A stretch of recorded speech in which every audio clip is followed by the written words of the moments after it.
Alhamdulillah Rabbil Alamin. Segala puji bagi Allah, Tuhan semesta alam. Dialah yang menciptakan bumi ini, menyediakan segala fasilitas yang ada di dalamnya. Dialah yang menciptakan langit 7 lapis. Dialah yang memiliki alam semesta ini. Dialah yang menghidupkan dan dialah yang mematikan. Kenapa kita melihat ada banyak keberagaman dalam kehidupan ini? Ada yang jadi dokter, ada yang jadi perawat, ada yang jadi staff, ada yang jadi owner. Itulah ketentuan Allah Azza wa Jalla. Ada yang kaya, ada yang miskin. Tapi yang kaya mati, yang miskin pun mati. Ada yang menjadi pejabat dan ada yang menjadi rakyat. Itu adalah pengaturan dan pengelolaan dari Allah Jalla Jalaluh. Kita diciptakan untuk satu tujuan. Untuk mengabdi kepada Allah Azza wa Jalla. Semua fasilitas disediakan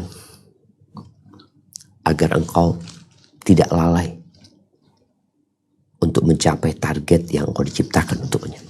Seperti seorang karyawan, seorang pegawai, ketika dia masuk ke tempat kerja, disediakan tempat kerja yang layak, fasilitas ada, tugasmu bekerja.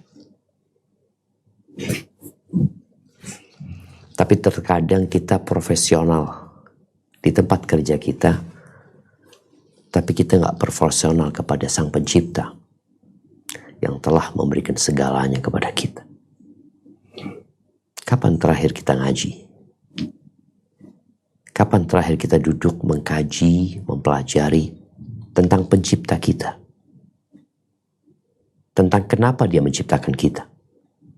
Untuk apa? Dan kemana kita kelak akan pergi pada saat kita meninggalkan dunia ini.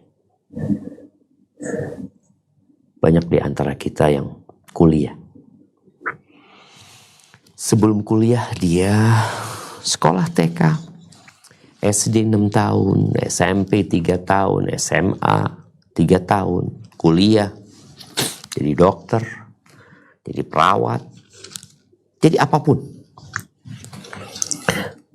Bertahun-tahun dia mengkaji tentang bagaimana cara dia mencari uang, mencari harta, sehingga dia menjadi seorang profesional. Tapi sedikit waktu yang dia berikan untuk profesional dalam mengabdi kepada Sang Pencipta. Maka ana berbahagia sekali diundang untuk hadir di tempat ini. Walaupun secara virtual, semuanya di tempat masing-masing. Karena memang tidak ada alasan bagi siapapun untuk tidak belajar agama dengan alasan sibuk bekerja. Allahumma salli wa sallim ala abdika wa rasulika Sayyidina wa maulana Muhammadin wa ala alihi wa ashabihi ajma'in. Ya Allah, semoga salawat dan salam, berkah dan nikmat senantiasa Engkau curahkan untuk hamba kekasih-Mu, untuk baginda Nabi kita Muhammad alaihi salatu wassalam, untuk keluarga beliau, untuk istri-istri beliau, untuk putra-putri beliau, dan untuk seluruh sahabat Nabi. Semoga Allah meridhai kita bersama mereka. Ahibati fillah,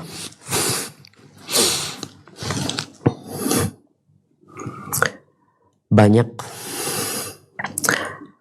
orang-orang yang sekolah tapi nggak serius.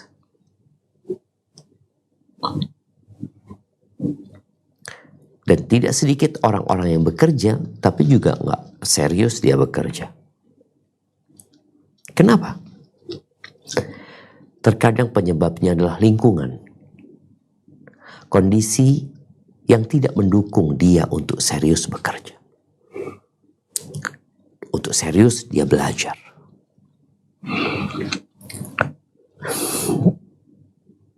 Kita sedih ya, kalau membaca berita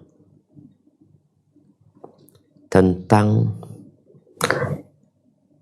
perzinaan yang terjadi di negeri kita, yang sudah terjadi sejak SD. SMP jadi mucikari itu anak-anak. SMA jangan ditanya. Kuliah, na'udzubillah. Setelah kuliah bekerja, gak berhenti berzina. Apa penyebabnya? Banyak faktor. Mungkin inilah yang menyebabkan pemilihan tema kita hari ini. Ada sebuah berita ini sudah usang, tapi kita baca. Anda ingin kita membaca berita itu. Mungkin bisa ditampilkan beritanya. Nah, bukan yang ini ya, yang pertama, yang Kompas. Baik, ini beritanya. Mengapa di lingkungan kerja rawan terjadi selingkuh? Sebenarnya pertanyaan ini telat ya. Seharusnya mengapa di lingkungan sekolah banyak terjadi perzinaan, seks bebas. Yang kemudian nanti lanjut lingkungan kerja. Orang dulu waktu kuliah udah biasa berzina. Gimana dengan lingkungan kerja? Coba kita baca beritanya. Nah, sebuah unggahan yang menyebut dalam dunia kerja rawan terjadi perselingkuhan ramai di media sosial Twitter setelah diunggah oleh akun ini ya. Ini tahun lalu. Dalam unggahan itu, pengunggah bertanya terkait dengan perselingkuhan yang biasa terjadi di tempat kerja. Dis, emang benar ya? Tulis pengunggah. Hingga Kamis, ya ini hanya 1 hari ya. Dia unggah hari Rebo, hari Kamis, siang, unggahan itu telah dijangkau lebih dari 2, juta. Dan yang komentar 5.200. Apa respon warganet? Warganet mengatakan tempat paling sering mengakibatkan perselingkuhan kan emang di tempat kerja. Terus real, pernah terjadi lingkungan kerja gue, si cowok duda dan si cewek masih ada suami dan anak cewek umur 1 tahun. Malah berasa kayak orang pacaran di tempat kerja. Udah gak ada malu-malunya. Kemudian secara fakta emang iya bos gue dulu selingkuh sama sekretarisnya. Gue dicekokin uang tutup mulut selama 6 bulan. Pas suami sekretaris mulai curiga, gue malah dituduh jadi kang ngadu. Padahal salah si sekretaris sendiri. Lanjut. Baik, pertanyaan, benarkah selingkuh di tempat kerja? Nah, kita masih baca berita jemaah. Anak ingin semuanya membaca supaya kita tahu ini fakta, ini real. Dan mungkin di tempat kerja anti sekarang juga terjadi. Benarkah selingkuh di tempat kerja bagi sebagian orang adalah hal yang biasa? Mengapa tempat kerja menjadi tempat yang rawan terjadi perselingkuhan? Apa penyebab dan faktornya? Baik, sebelum bicara penyebab dan faktornya, Ana ingin kita membaca berita di Detik ya, tentang 10 profesi, 10 pekerjaan yang rawan terjadi. Nih, 10 pekerjaan ini diklaim rentan terjebak perselingkuhan. Coba langsung ke 10. Apa pekerjaannya aja? Oh, yang pertama keuangan. 21%. Penerbangan 19%. Pilot pramugari, kepala pramugari. Yang ketiga, yang sedang terjadi dengan tempat kajian kita. Kesehatan. Dokter, perawat, asisten perawat, dan lain-lain. 4 bisnis, CEO, manajer, sekretaris. 5 olahraga. 6 seni. 7 industri malam. Kenapa kalau di industri malam sedikit ya, 6% ya? Ya karena kita tahu memang di tempat itu tempat perzinaan sebenarnya. Yang ke-8 komunikasi, jurnalis, humas. Yang ke-9 hukum, pengacara, sekretaris. 10 sektor lainnya 2%. Baik, ahibati fillah, sebelum kita lanjutkan membaca berita ini, apa memang sebegitu parahnya ya? Parah banget ya. Tapi memang kita tahu bangkai itu mau dipotong kakinya, mau dijiwir kupingnya, mau dikuliti mukanya, nggak ngerasa. Mungkar itu dianggap biasa. Apa penyebabnya? Banyak. Coba kita lanjutkan. Nah, kita baca lanjutan berita fenomena perselingkuhan di tempat kerja. Dikutip dari Life Career ya. Sebuah penelitian SHRM 2022, sekarang 2024, menunjukkan bahwa adanya jalinan hubungan asmara berpotensi terjadi di tempat kerja.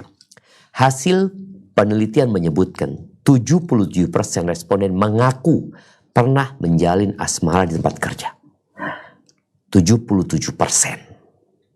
Statistik lain juga menunjukkan terkait dengan hubungan asmara di tempat kerja, 75% peserta penelitian menyatakan mereka memiliki hubungan romantis dengan seseorang dari tempat kerja mereka. Ini 75%. 70% pernah main mata dengan rekan kerja. Ini awal dari perselingkuhan. 59% pernah berhubungan seks dengan rekan kerja. Selingkuh, berzina mereka. 67% mengenal seorang yang telah berselingkuh dengan rekannya. 73% mengenal seseorang yang pernah bertemu dengan pasangannya di tempat kerjanya.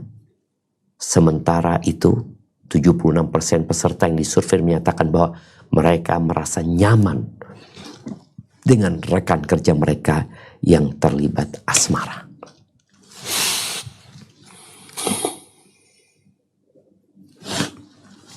Itu hasil penelitian. Apakah penelitian itu tidak menggambarkan di tempat kita bekerja sekarang? Boleh jadi ketika tempat pekerjaannya kondusif, tidak seperti yang disurvei. Sebelum kita bicara agama, kita akan baca arahan dari sosiologi. Apa katanya? Penjelasan sosiolog ya, soal pemicu selingkuh di tempat kerja. Dia mengatakan, menanggapi hal tersebut, sosiolog dari UNS Surakarta mengatakan perselingkuhan terjadi karena adanya salah satu atau kedua belah pihak yang mengalami kekosongan di dalam komunikasi, berpikir dan rencana masa depan. Kekosongan itulah yang kemudian diisi oleh orang yang memiliki kecocokan dengan pribadinya. Type lanjut ke bawah. Lanjut ke bawah lagi. Type. Lanjut ke bawah. Nah, ini Derajat mengatakan meskipun ada banyak kasus perselingkuhan di lingkungan kerja, namun dalam konsep moral, ini nggak bicara agama sih, jemaah. Kajian kita tentang agama.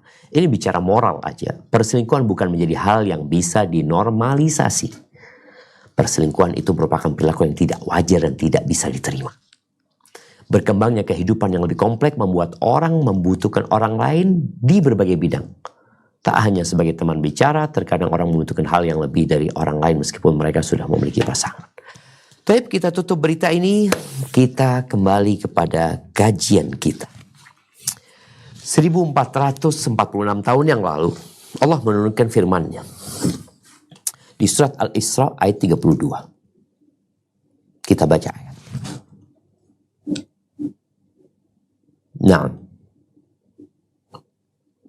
Al-Isra ayat 32. Silakan dibaca.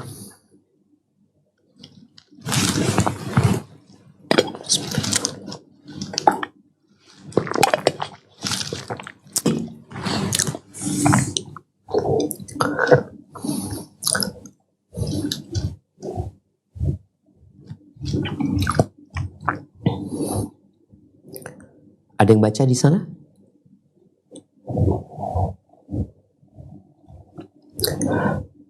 Taib. Ana bacakan untuk menghemat waktu. Allah mengatakan wala taqrabuz zina. Innahu kana fahishatan wa sa'a sabila. Yang artinya dan janganlah kamu mendekati zina. Sesungguhnya zina itu adalah suatu perbuatan yang keji dan suatu jalan yang buruk. Subhanallah. Allah mengatakan jangan mendekati zina. Tema kita menjaga hati dan pandangan. Iya. Yang mungkin bahasanya jangan mendekati zina gitu loh. Semua lorong, semua jalan,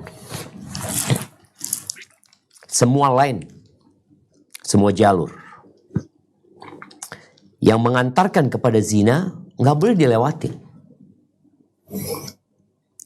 Jadi larangan berzina itu dimulai dengan larangan mendekatinya. Manusia punya kecondongan kepada wanita, begitu pula wanita. Allah katakan jangan mendekati zina. Engkau sekarang di posisi mana? Engkau jauh dari zina, atau engkau sedang posisi di tempat yang dilarang oleh Allah Azza wa Jalla. Dan kita tahu dosa zina adalah dosa yang sangat buruk sekali.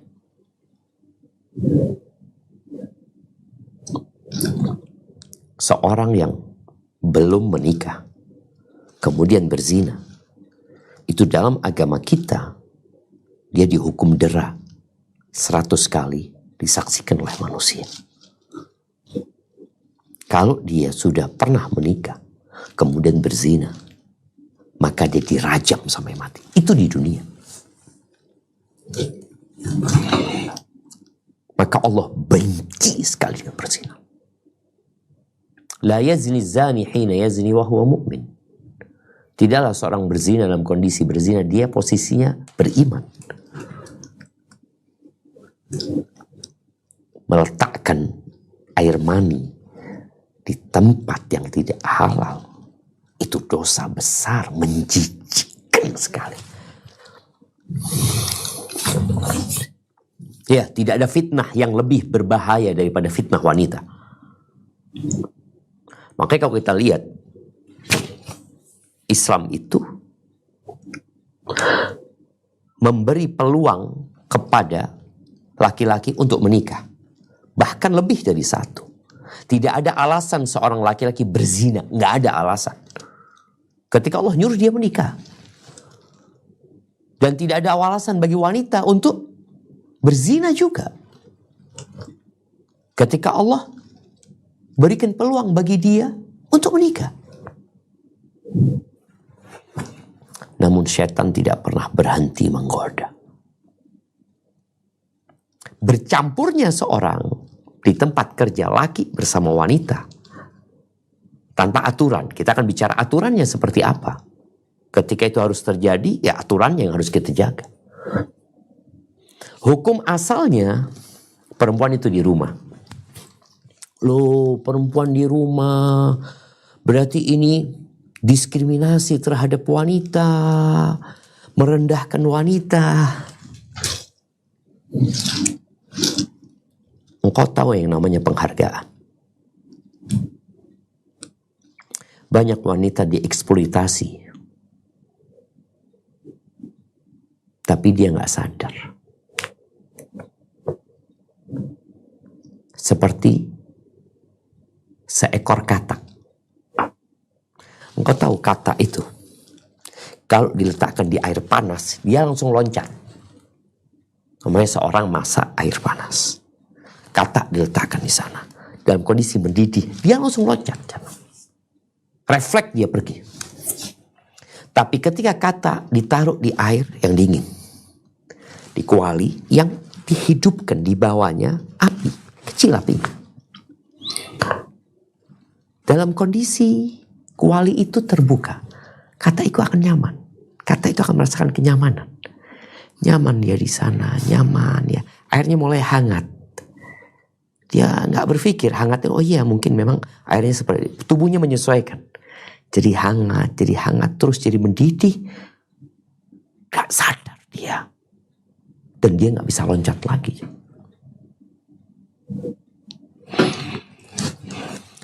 Itu yang terjadi dengan banyak aktivis yang merasa Islam mendolimin dia. Enggak, Islam itu memuliakan para wanita. Makanya kewajiban memberikan nafkah 100% kewajiban laki-laki. Wajib. Dia menikahin wanita, dia mengambil tuh wanita dari orang tuanya, wajib dia memenuhi kebutuhan wanita ini. Kalau kau gak mampu, jangan nikah. Jangan. Kau punya tanggung jawab. Dan bagaimana pekerjaan yang paling berat di muka bumi ini buat wanita adalah ibu rumah tangga. Itu paling berat. Kalau sekedar menjadi dokter. Dokter datang jam berapa? Dokter datang jam 7, jam 8. Pulang mungkin jam 4. Dia ada liburnya. Dia ada cutinya. Dia digaji. Tapi pernah engkau mendengar ibu rumah tangga berhenti bekerja?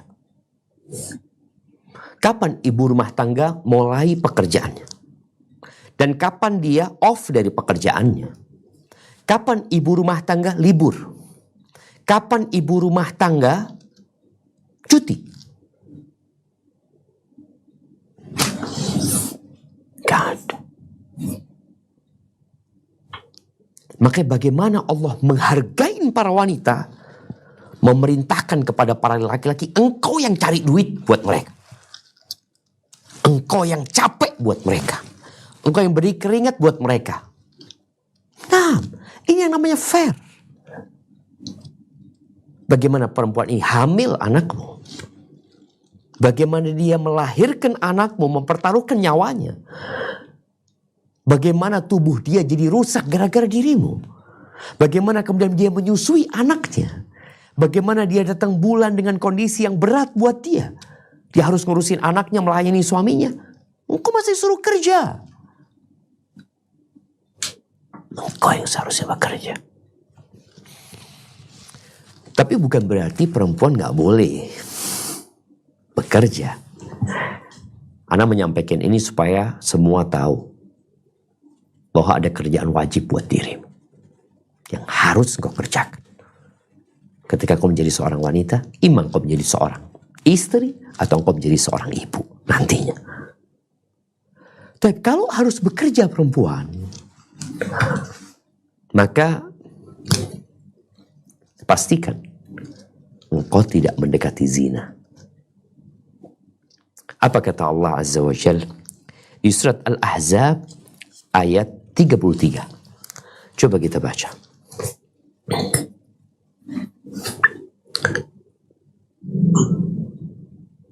أعوذ بالله من الشيطان وقرن في بيوتكن ولا تبرجن تبرج الجاهلية الأولى وأقمنا الصلاة وآتينا الزكاة وأطعنا الله ورسوله إنما يريد الله ليذهب عنكم الرجس أهل البيت ويطهركم تطهيرا.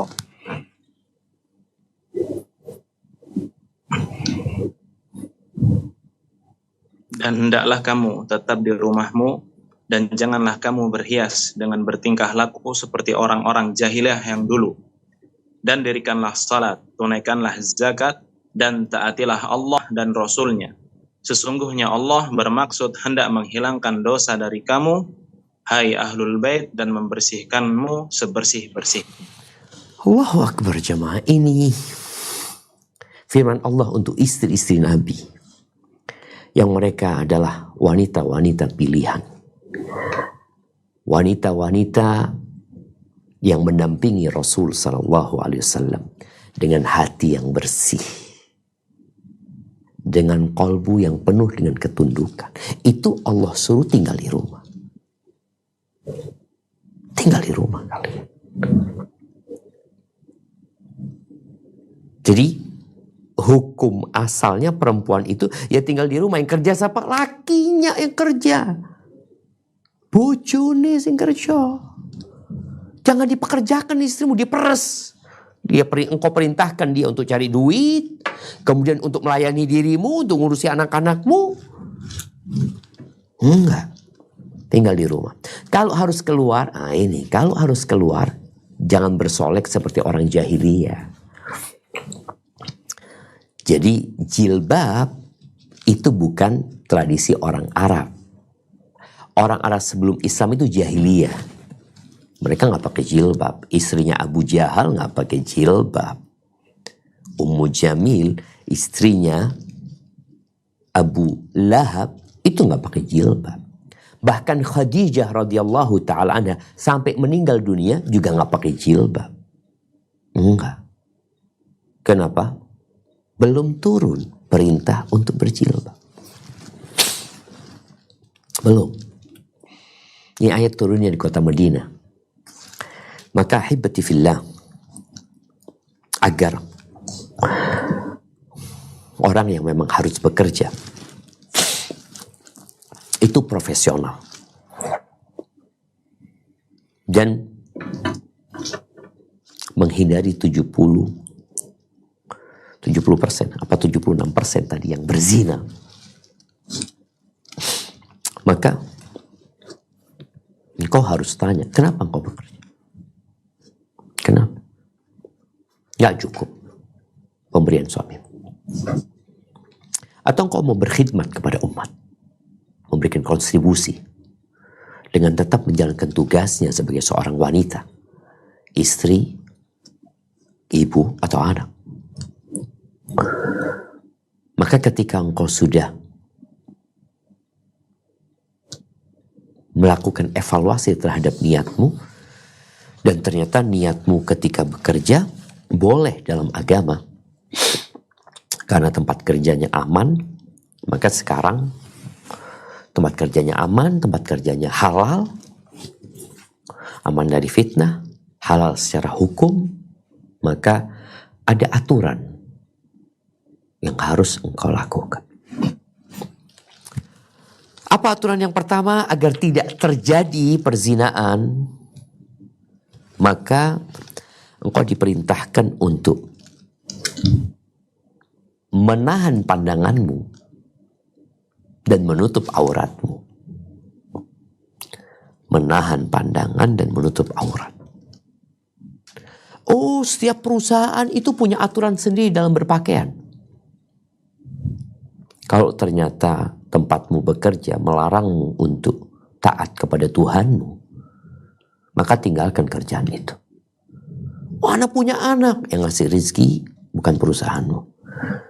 Anak-anakmu juga sudah ditanggung rizkinya oleh Allah Azza wa Jalla. Kita bicara iman, tapi banyak di antara kita yang gak percaya. Apakah perintah menundukkan pandangan dan menutup aurat ini satu hal yang harus? Harus.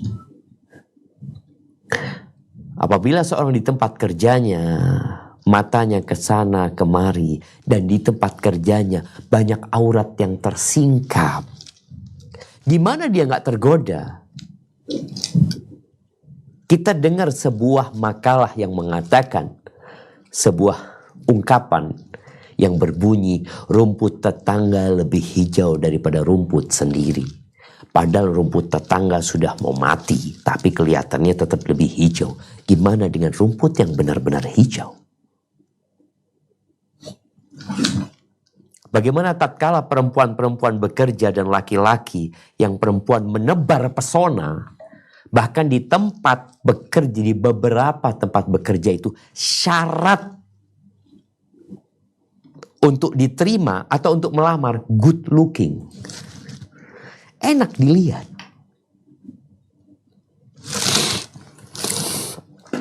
Kalau sudah dipersyaratkan engkau harus enak dilihat, ada masalah.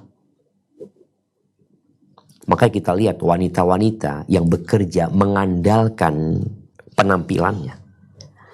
bukan keahliannya, bukan keterampilannya, bukan kecerdasannya menampilkan adalah penampilan dia yang dijual, gak lama dia. Kenapa? Engkau akan tua. Iya. Engkau akan keribut. Engkau akan tidak menarik.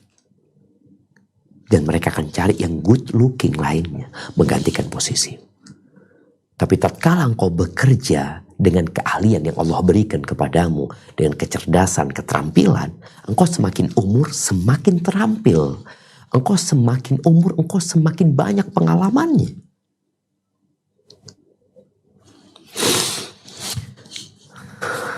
Maka ini yang menyebabkan terjadi perselingkuhan. Nggak profesional kerjanya. Matanya jelalatan ke sana kemari. Atau memang dia yang dijual penampilannya gitu. Untuk menarik laki-laki. Apa kata Allah Azza wa Jalla di surat An-Nur. Ayat 30-31. Kita akan baca ayat ini.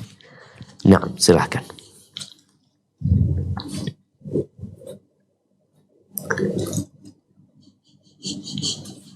قل للمؤمنين يغضوا من أبصارهم ويحفظوا فروجهم ذلك أزكى لهم إن الله خبير بما يصنعون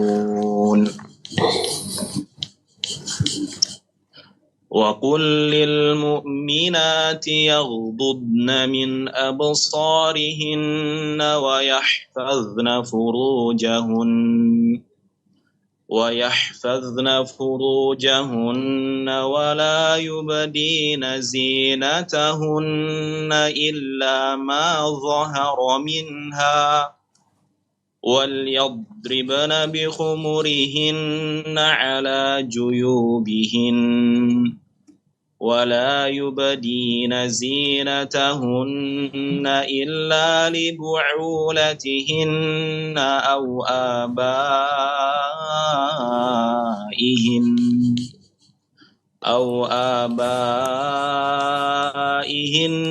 أو آباء بعولتهن أو أبنائهن أو أبناء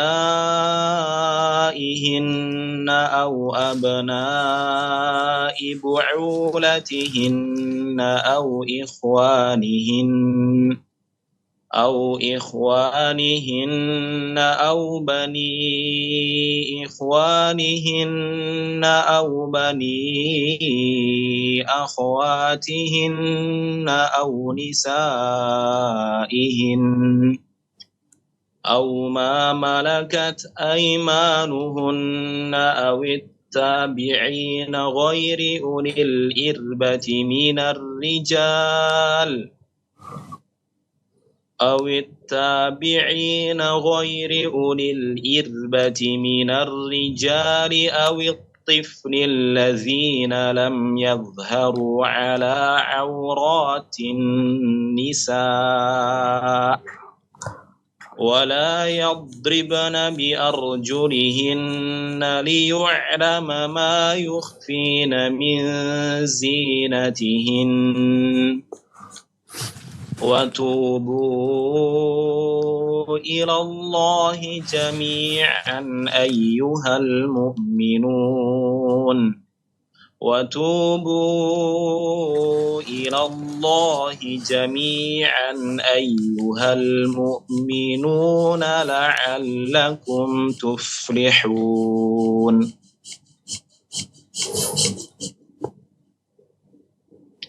Katakanlah kepada orang laki-laki yang beriman, hendaklah mereka menahan pandangannya dan memelihara kemaluannya. Yang demikian itu adalah lebih suci bagi mereka. Sesungguhnya Allah Maha mengetahui apa yang mereka perbuat. Katakanlah kepada wanita yang beriman, hendaklah mereka menahan pandangannya dan memelihara kemaluannya. Dan janganlah mereka menampakkan perhiasannya kecuali yang biasa tampak darinya. Dan hendaklah mereka menutupkan kain udung ke dadanya, dan janganlah menampakkan perhiasannya kecuali kepada suami mereka, atau ayah mereka, atau ayah suami mereka, atau putra-putra mereka, atau putra-putra suami mereka, atau saudara-saudara laki-laki mereka, atau putra-putra saudara lelaki mereka, atau putra-putra saudara perempuan mereka, atau wanita-wanita Islam, atau budak-budak yang mereka miliki, atau pelayan-pelayan laki-laki yang tidak mempunyai keinginan terhadap wanita, atau anak-anak yang belum mengerti tentang aurat wanita.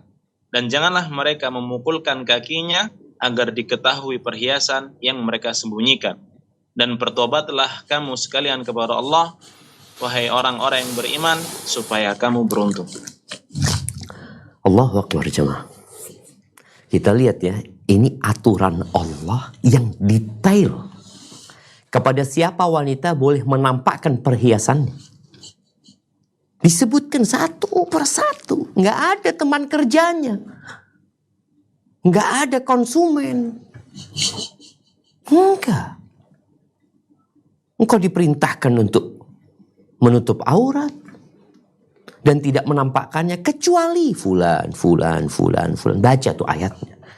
Kenapa ayat yang panjang Anda minta dibaca? Karena banyak di antara kita yang nggak tahu etika berpakaian. Yang tahu kesenangan dia berpakaian. Aku maunya kayak gini. Aku sukanya kayak gini. Kau budak kan? Kita lihat bagaimana orang itu taat dengan peraturan perusahaan. Suruh pakai baju warna kuning, pakai warna kuning. Modelnya ditetapkan ya. Sakunya ditetapkan. Celanya ditetapkan. Dia taat. Ya kalau Anda nggak nurut, ya gimana Ustaz? Anda bisa di PHK. Kok nggak takut sama Allah? Kedua mata yang kau dengannya melihat. Itu pemberian Allah, bukan pemberian perusahaan. Kedua kaki yang kau gunakan untuk berjalan itu bukan pemberian perusahaan. Itu milik Allah Azza wa Jalla. Maka kalau Allah mau ambil, pulang kerja, tabrakan, amputasi kayaknya. Memang milik Allah. Engkau nggak punya apa-apa. Ketika engkau cacat, engkau di PHK oleh perusahaan. Siapa yang ngasih rezeki engkau? Allah tetap yang ngasih rezeki. Dan ini sepadan ya, perintah untuk menutup aurat, tapi si laki-laki diperintahkan untuk menundukkan pandangan. Perempuan juga diperintahkan untuk menundukkan pandangan. Rasul SAW mengatakan, an-nadhratu, pandangan mata itu sahmun min sihami iblis masmuma. Pandangan mata itu adalah anak panah iblis yang beracun. Kita tahu anak panah itu memang kenanya di tangan, tapi racunnya sampai ke hati.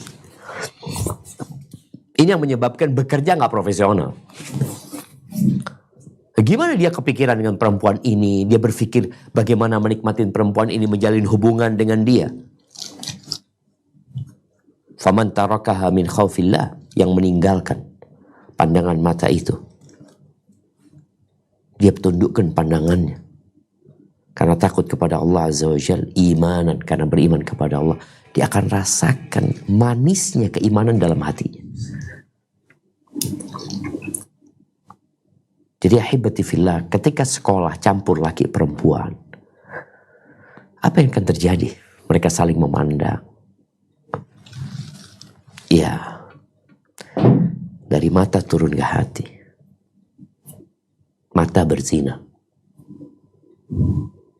tangan berzina, kaki berzina, lisan berzina, hati berzina. Tinggal kemaluannya nanti yang memastikan dia berzina benaran atau masih dalam proses perzinahan. Di Jakarta ada sekolahan Kanisius, punya Katolik, didirikan sebelum Indonesia merdeka. Tahun 28, 29 atau tahun 30. Sampai hari ini eksis tuh sekolah. Hanya untuk laki-laki. Hanya untuk laki-laki. Kenapa? Mereka mau belajar. Kenapa harus kumpul sama perempuan? Mereka mau belajar. Mereka menuntut ilmu. Dan ternyata sekolah ini bagus dari sisi outputnya orang-orang besar. Karena mereka fokus belajarnya. Kerjaan seperti itu pula. Ketika kumpul, kemudian pandangan mata jelalatan, yang lawan jenisnya tidak menutup auratnya, bahkan menebar pesona, ketawa ketiwi di sana. Apa yang terjadi? Tadi perselingkuhan. Ketika terjadi perzinahan, Allah murka. Sehingga rizkinya gak berkah, hidupnya gak berkah, menderita, cerai lagi nanti, cerai lagi. Semakin rusak kehidupan masyarakat. Baik. Yang kedua, menghindari berduaan dengan wanita yang bukan mahram. Di tempat kerja itu gak boleh. Berduaan gak boleh. Kalau kerjanya berhadap-hadapan, tundukkan pandangan. Datang perempuan lewat, tundukkan pandangan. Jangan sampai berduaan laki-laki dengan perempuan, kecuali yang ketiganya adalah syaitan. Kecuali ada mahramnya di sana. Makanya Nabi alaihissalatu mengatakan, iyyakum wad-dukhul 'alan nisa. Nih kaum laki-laki jangan suka masuk-masuk ke tempatnya perempuan. Menunjukkan tempat perempuannya perempuan sendiri gitu loh. Jangan suka masuk-masuk ke tempat perempuan kalian. Sahabat bertanya, ara'aital hamu, ya Rasul, gimana kalau yang masuk itu ipar? Ipar bukan orang lain, keluarganya suami, saudaranya suami. Alhamu al-maut. Kalau ipar yang masuk, mati sudah. Jadi Islam ketika membuat aturan ini demi menjaga jemaah, menjaga rumah tangga orang, menjaga kehormatan wanita, menjaga kesucian laki-laki, menjaga masyarakat, menjaga bangsa dan negara agar tidak turun azab Allah SWT.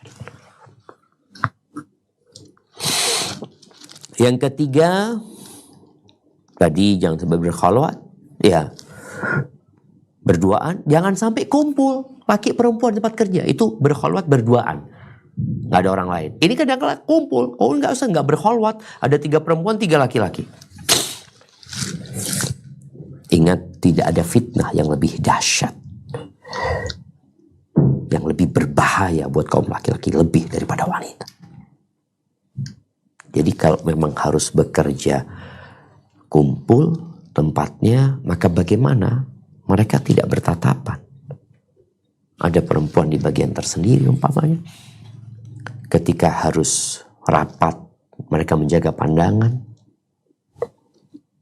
Mereka berusaha di tempat yang agak jauh agar tidak terfitnah kaum laki-laki. Nah,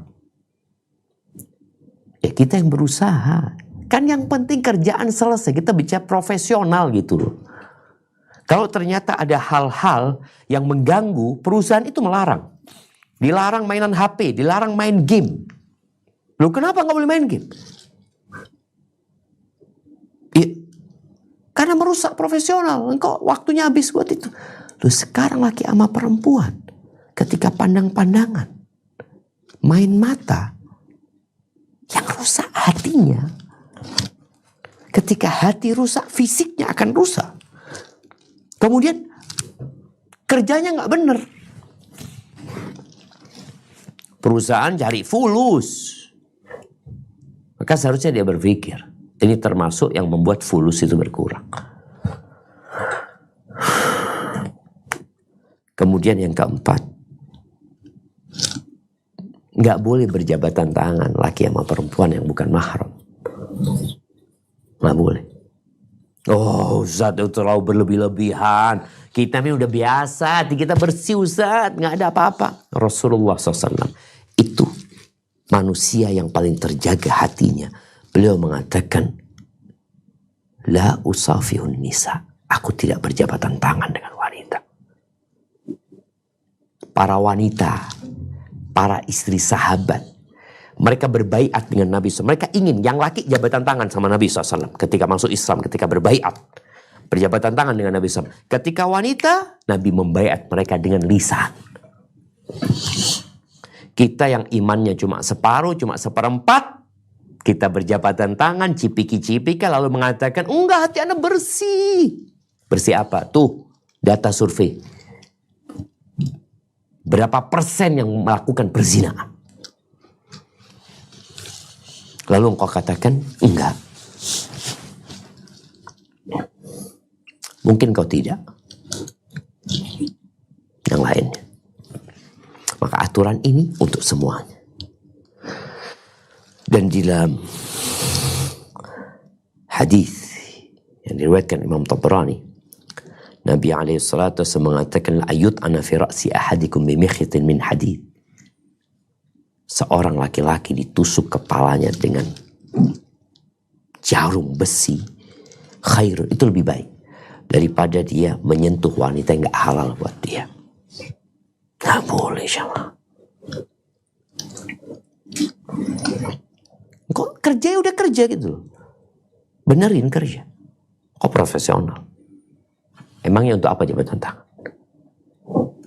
Ketika berjabatan tangan, mata sudah memandang, tangan menjabat. Ada aliran listrik yang tersambung. Itu ustadz nah, yang hatinya kotor. Bibatillah, haibati fillah. Rasulullah tidak berjabatan tangan sallallahu alaihi wasallam. Yang kelima, tidak berbicara, tidak ngobrol dengan lawan jenis kecuali sesuai dengan kebutuhan saja.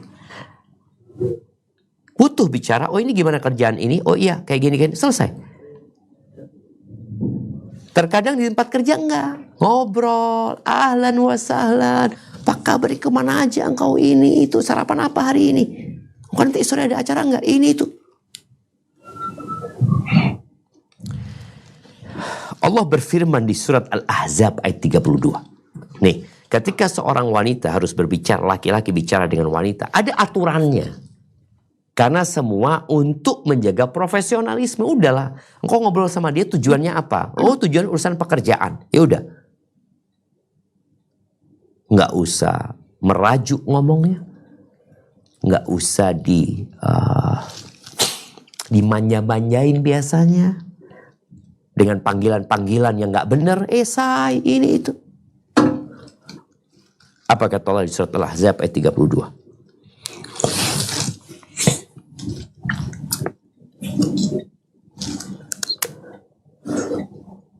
Ya nisa an-nabi lastunna ka ahadim minan nisa'i in ittaqaitun fala takhda'na bil qawli fayatma'a alladhi fi qalbihi marad فيطمع الذي في قلبه مرض وقلن قولا معروفا.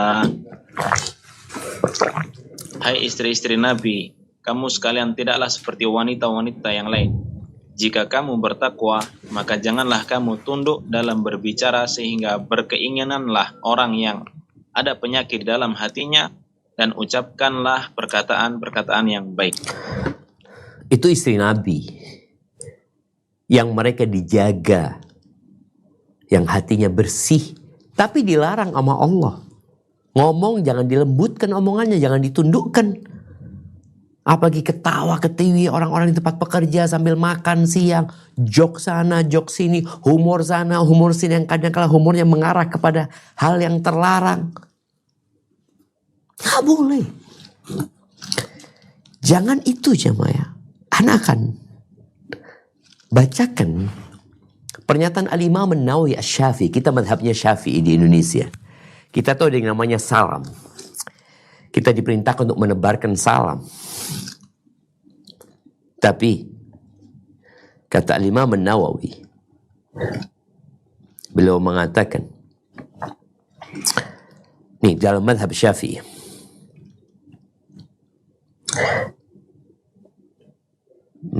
bentar jemaah.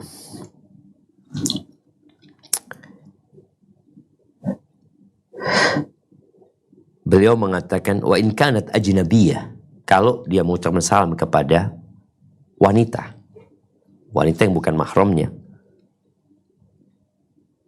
Fa in kanat jamilah, kalau ternyata perempuan itu cantik dan takut ada fitnah, maka laki-laki tidak mengucapkan salam. Salam aja enggak, bukan ngobrol, salam aja enggak. Walau salam, kalau ternyata laki-laki itu mengucapkan salam, perempuan ini enggak boleh jawab salamnya. Bayangin. Lam yajuz laha raddul jawab, padahal menjawab salam itu hukumnya wajib. Tapi dalam posisi lawan jenis enggak boleh dia menjawab salamnya. Walam tusallim hiya ala ibtidan, dan enggak boleh itu perempuan mengucapkan salam lebih dulu kepada laki-laki itu.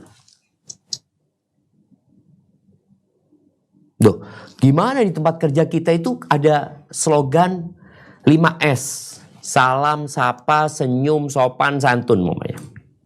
Senyum kepada semuanya, ini itu. Salam aja nggak boleh, jawab aja nggak. Fa in sallamat, kalau perempuan yang ucapkan salam, lam tastahiq jawaban. Dia tidak berhak untuk dijawab. Fa in ajabah kurihada, kalau dia jawab makruh dia jawab sebenarnya. Wa in kanat ajuzani, kalau ternyata perempuan itu sudah tua renta, ya nggak apa-apa dia, dan dia nggak takut terfitnah, nggak apa-apa laki-laki yang mengucapkan salam dan dia mengucapkan salam. Intinya kalau berpotensi menyebabkan fitnah nggak boleh, bukan ngomong salam nggak boleh. Maka kita bicara profesional, ya jadilah profesional. Kau bekerja kan, kau cari duit. Nah, cari duit yang benar di tempat kerja itu. Bertakwalah kepada Allah Azza wa Jalla. Dan selesai bekerja, ketika engkau harus istirahat, istirahatlah. Yang perempuan kumpul sama perempuan, hindarin bermajlis sama laki-laki. Kenapa? Karena di situ ada kematian. Kematian hatimu, kehancuran keluargamu, kebinasaan untuk masa depan, dunia dan akhirat. Barakallahu fiik, itu beberapa hal yang mungkin bisa Anda sampaikan. Semoga kita menjadi profesional sejak hari ini.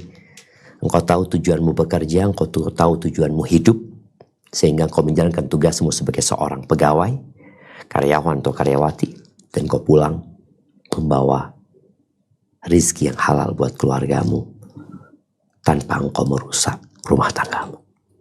Anda kembalikan ke moderator, jazakallah khair, untuk memandu jalannya tanya jawab. Barakallahu fiik. Baik, alhamdulillah, terima kasih. Terima kasih untuk Ustadz Hafid. Selanjutnya kita akan buka untuk sesi tanya jawab ya. Baik, bisa raise hand atau tulis di kolom komentar ya. Baik, ini sudah ada beberapa pertanyaan, nanti saya pilih dari Zoom dan beberapa saya akan pilih melalui YouTube. Komen di YouTube. Baik, mungkin pertanyaan pertama bisa unmute untuk Dr. Hari Budiono. Silahkan untuk Dr. Hari Budiono untuk mengajukan pertanyaannya.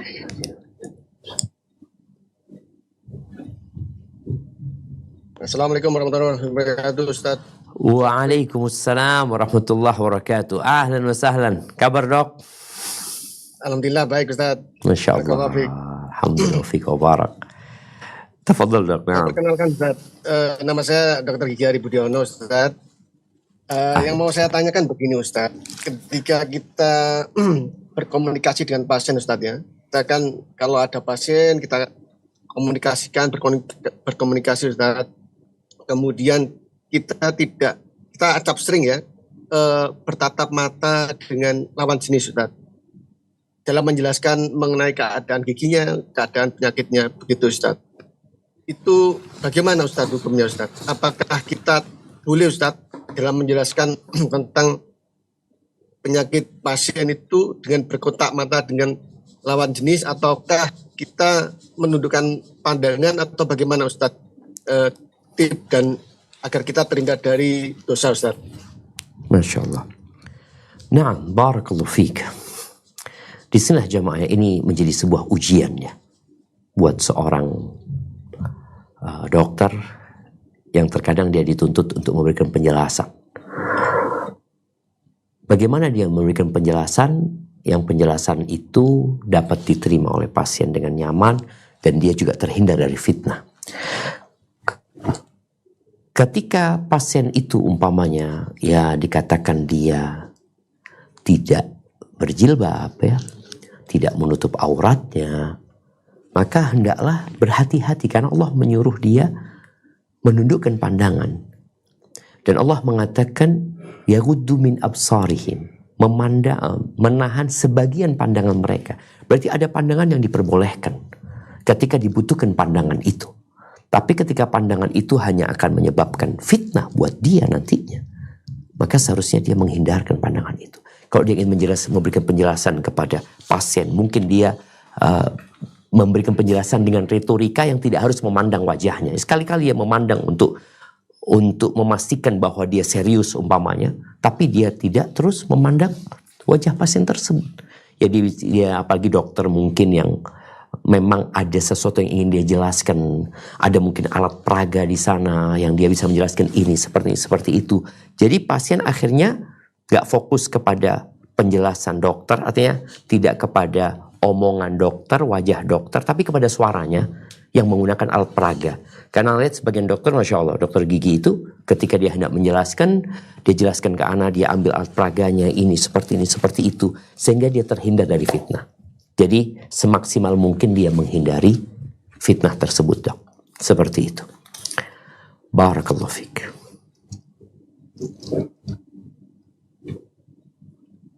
Masya Allah.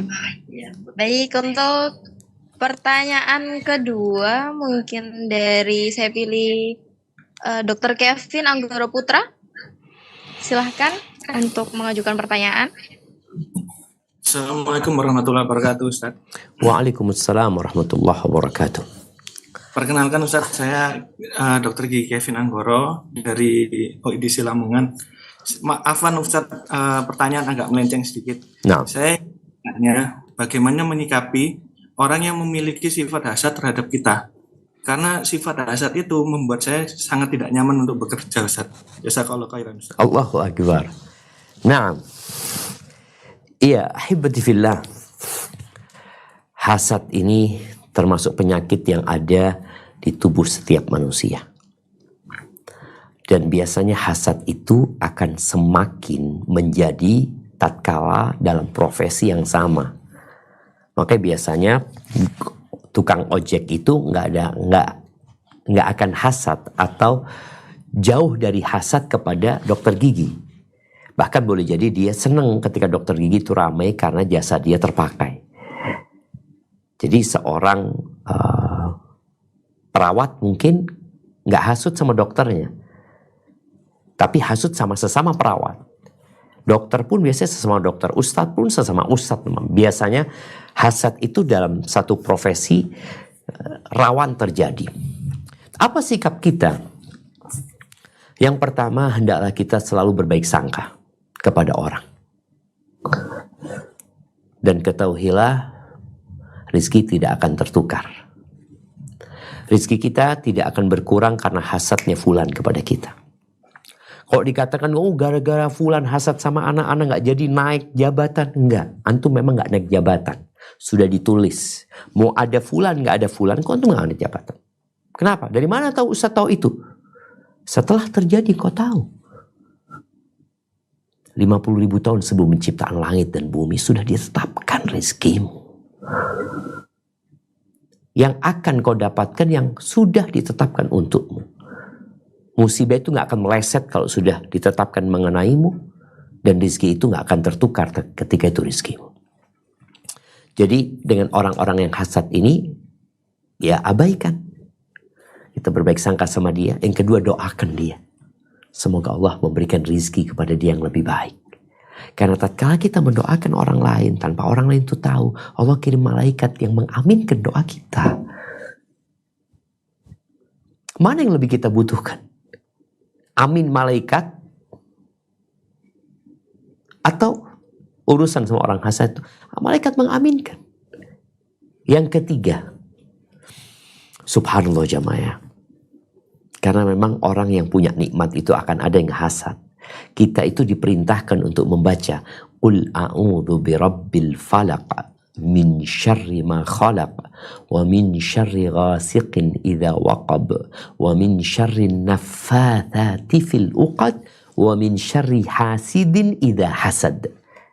Kita baca ini, kita berlindung dari hasadnya orang yang hasad. Kita berlindung dari sihirnya orang-orang yang meniup buhul-buhul mereka. Kita berlindung tiap hari. Berapa kali kita baca itu? Pagi hari kita baca. Habis sholat subuh kita baca. Habis sholat duhur kita baca. Habis sholat asar kita baca. Habis sholat maghrib kita baca. Habis sholat isya kita baca. Mau tidur kita baca. Bahkan kita membaca dengan meniupkan di tangan kita 3 kali. Kita usapkan ke seluruh tubuh kita. Karena memang ada yang hasad sama kita. Dan itu dibaca tiap hari. Kali 7, kali 30, sampai mati. Maka itu mungkin perlu dilakukan seorang. Menghadapi orang-orang yang hasad. Kemudian tadi ketika kita yakin dengan takdir Allah, tenang, udah biarlah.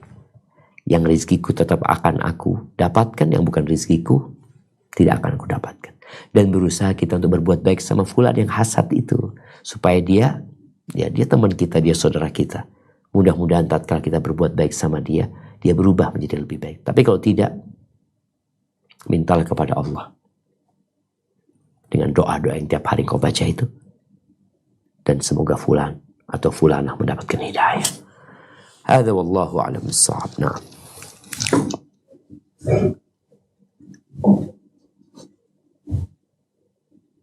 Alhamdulillah baik. Untuk pertanyaan selanjutnya. Pertanyaan selanjutnya mungkin saya akan ambil dari komen di Zoom ya. Ada pertanyaan yang menarik. Bagaimana menanggapi candaan-candaan di tempat kerja? Mungkin Kak Shanti Kartika bisa on mic ya. Silakan Kak Shanti Kartika Sandi.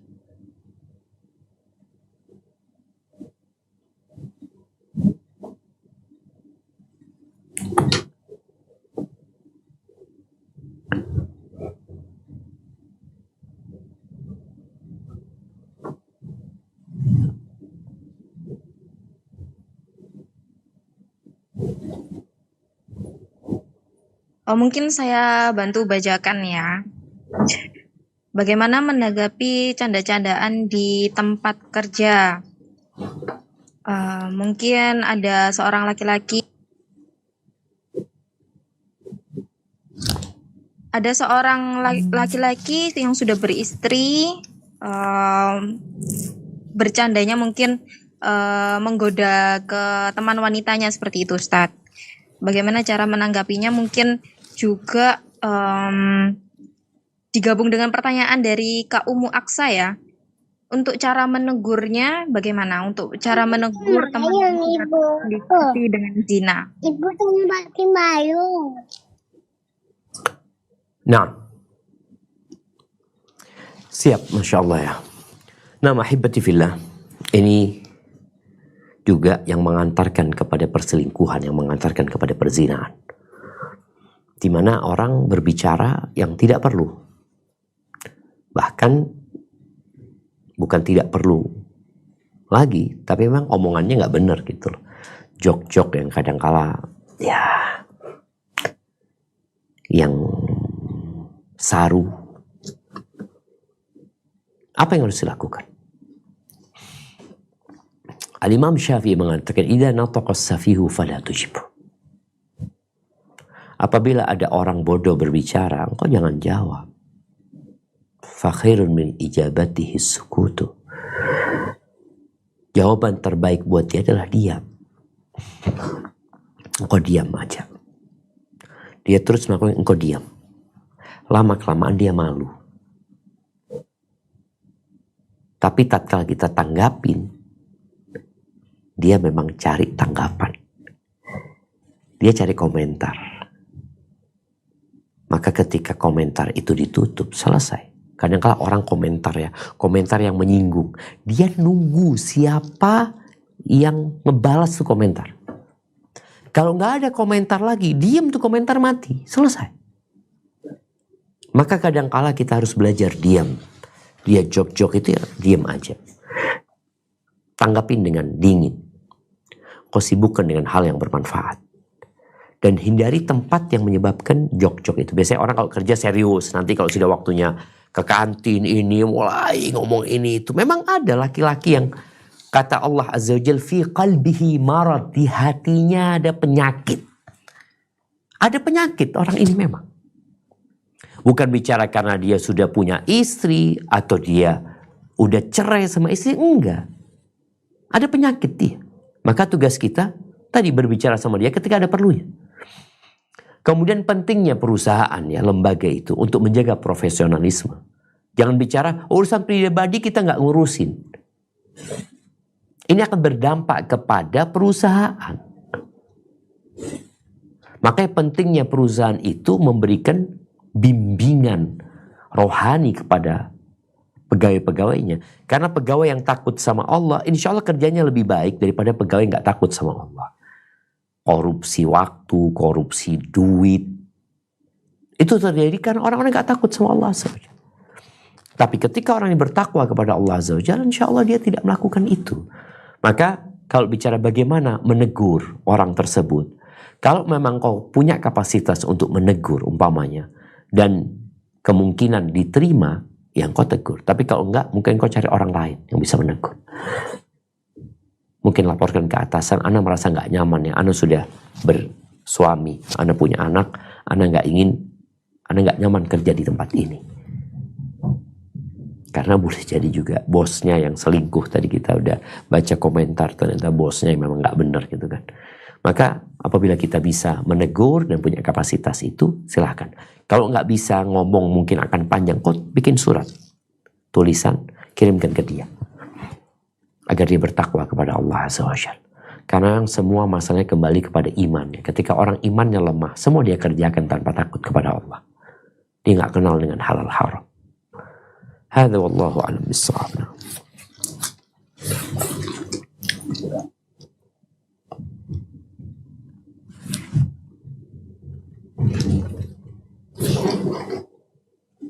Baik, mungkin sekarang saya akan memilih pertanyaan dari komen YouTube.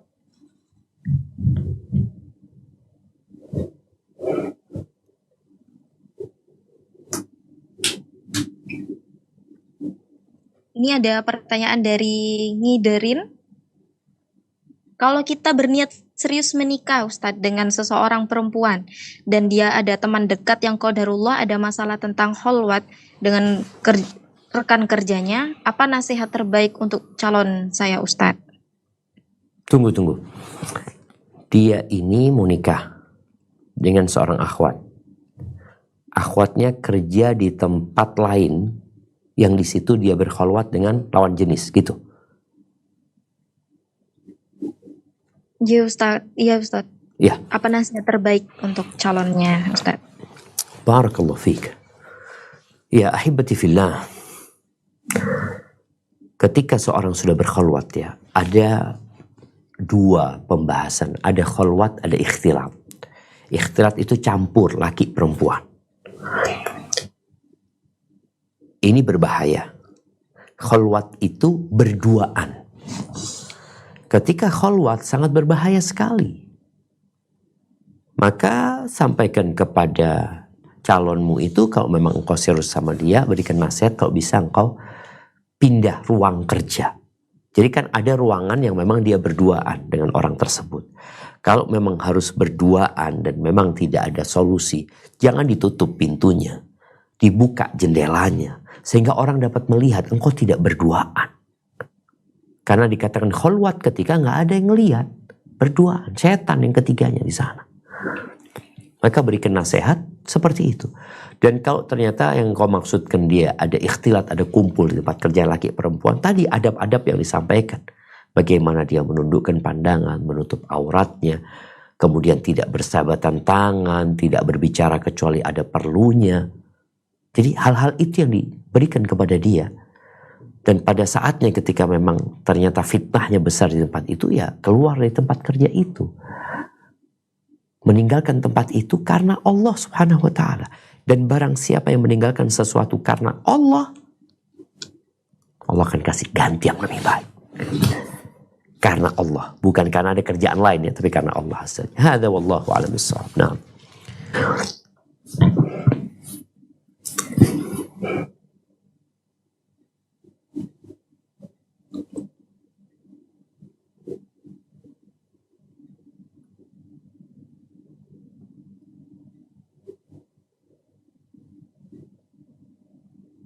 Baik, mungkin saya akan bacakan pertanyaan yang terakhir ya Ustadz. Siap. Nah, barakallahu fiik.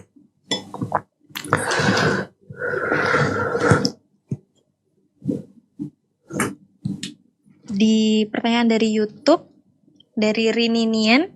Assalamualaikum Ustadz. Pertanyaan saya sama dengan Umi Dinara.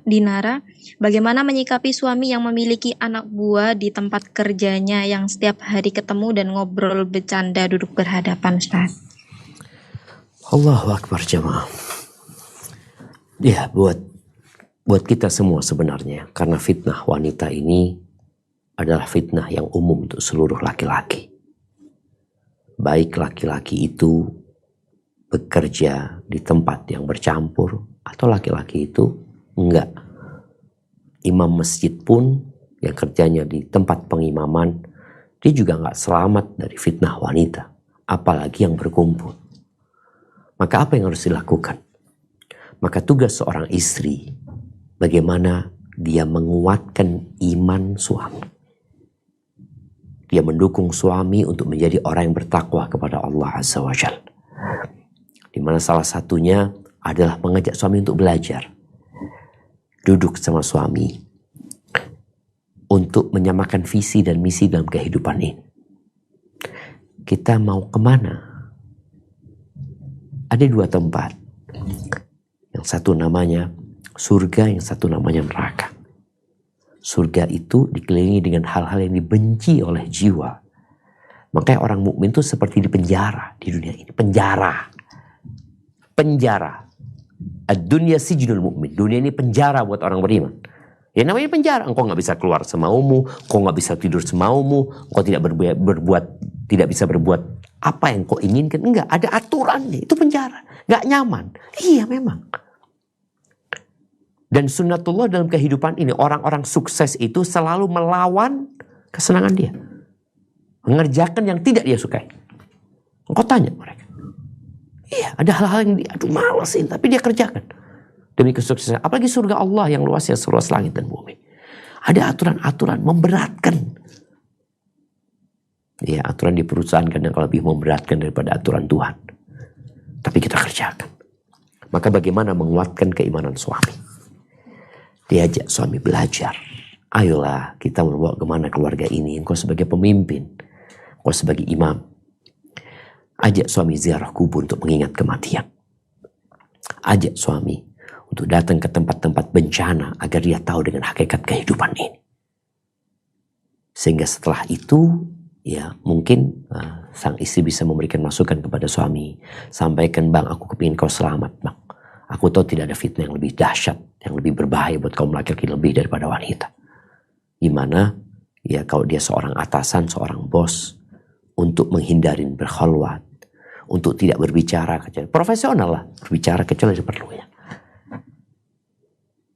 Mudah-mudahan dengan cara seperti itu, ya perusahaannya semakin maju, semakin baik, dan sang istri di rumah lebih melayani suami.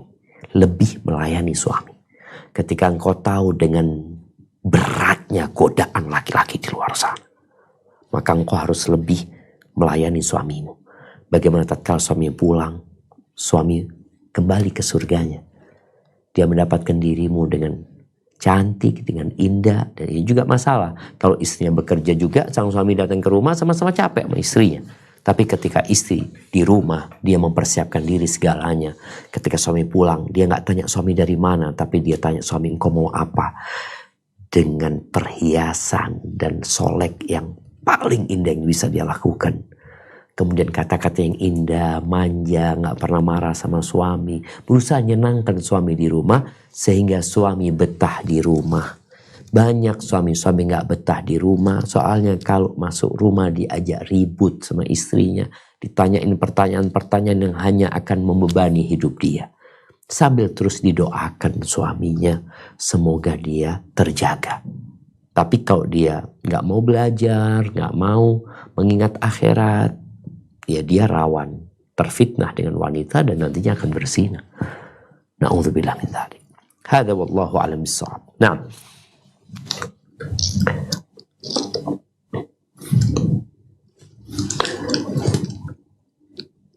Baik, mungkin mohon izin Ustadz untuk menambah 2 pertanyaan lagi. Tafadhali, na'am.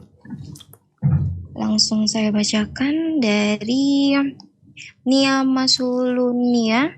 Assalamualaikum Ustadz, jazakallahu khair atas materi yang telah disampaikan. Semoga Allah menjaga Ustadz, keluarga, serta tim dakwah.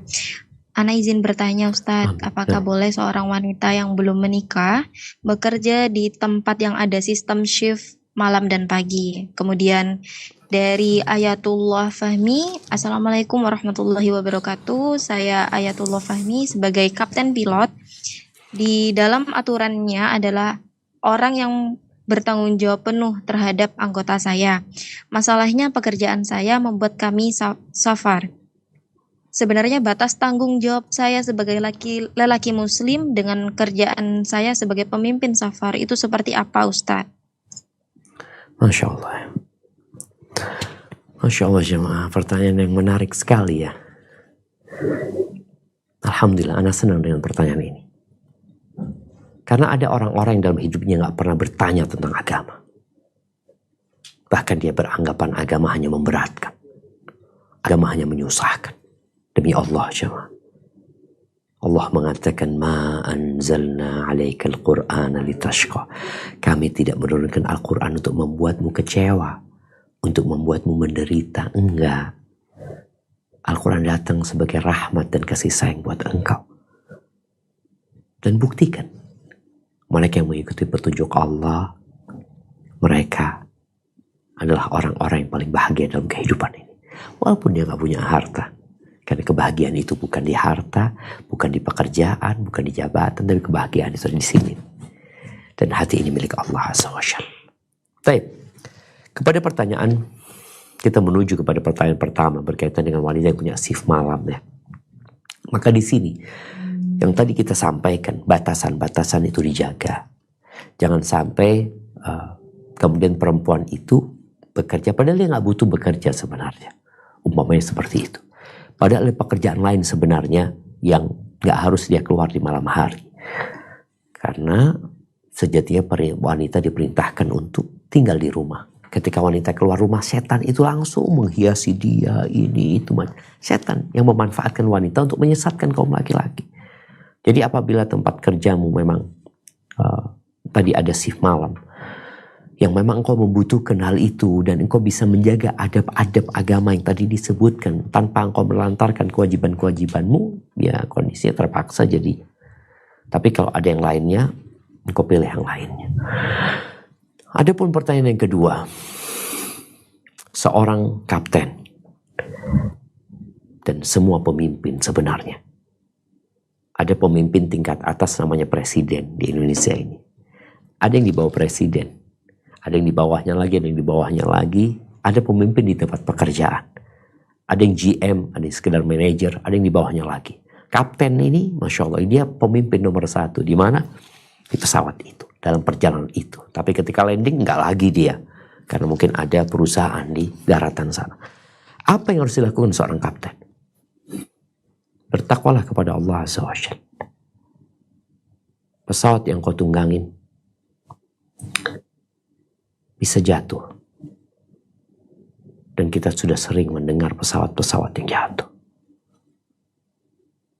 Maka engkau nasihati, kadang-kala mungkin dia punya apel.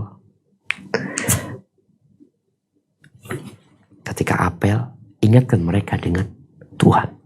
Lalu ada yang non-muslim, Ustaz, ini kan bukan ranah agama, ini itu. Ketahuilah bahwasanya sila pertama di Pancasila itu adalah ketuhanan yang Maha Esa. Kita bertuhan. Kita bertuhan. Kita makhluk. Maka terkadang ada orang-orang yang melarang masuknya agama. Ketuhanan yang Maha Esa. Hanya Allah. Qul huwallahu ahad. Maka kasih penjelasan. Ingatkan mereka. Ya tadi, mungkin ada banyak orang yang ingatkan mereka dengan sholat mereka. Ingatkan mereka untuk bertakwa kepada Allah. Suruh mereka belajar agama ini. Karena sebagian mereka nggak bertakwa sama Allah. Yang dia pikir adalah cari duit walaupun pekerjaan dia tidak sesuai dengan agama. Maka engkau sebagai seorang kapten, sampaikan agama Allah kepada mereka. Dengan harapan anak buahmu bertakwa kepada Allah. Kalau engkau tidak bisa menghilangkan kemungkaran. Kalau di tempat kerjamu ada 10 kemungkaran, paling tidak jadi 9. Berkurang jadi 8. Berkurang jadi 7. Berkurang jadi 5. Ada usaha dari engkau. Gitu. Jangan sampai muslim itu hanya berpikir, aku cari duit di sini, aku mau profesional. Iya, ada satu profesimu yang melekat dengan dirimu. Dimanapun engkau berada. Apa? Engkau budak. Engkau hamba Allah SWT. Maka ketika engkau jadi presiden, engkau ingat engkau budak loh. Engkau diangkat jadi presiden, engkau tapi budak. Oh pindah dari presiden jadi menteri. Menteri engkau juga budak loh. Jadi kemanapun engkau pergi, profesi ini melekat. Apa? Budak.